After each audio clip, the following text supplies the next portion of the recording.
Kelakuan model Lisa Mariana sebelum berangkat ke Komisi Nasional Anti Kekerasan Terhadap Perempuan atau Komnas Perempuan terbongkar. Pria yang mengaku sebagai ayah biologis anak Lisa Mariana Revelino Tuasei RF muncul membongkar itu.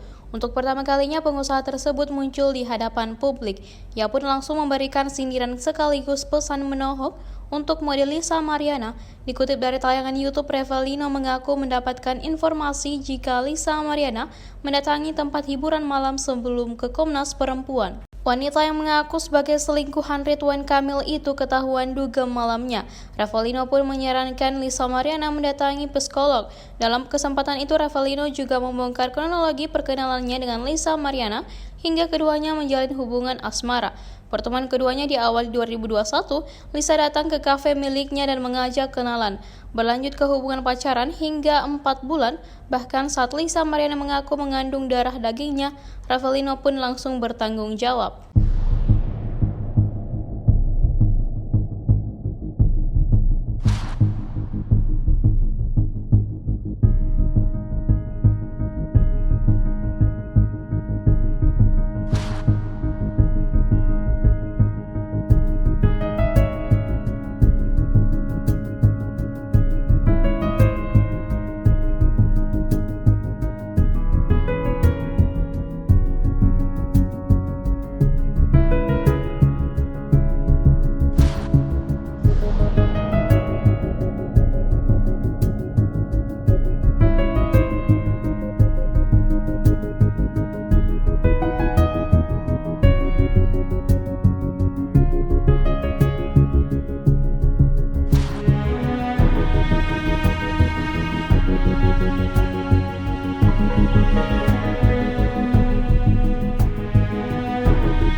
Download Tribun X sekarang, menghadirkan lokal menjadi Indonesia.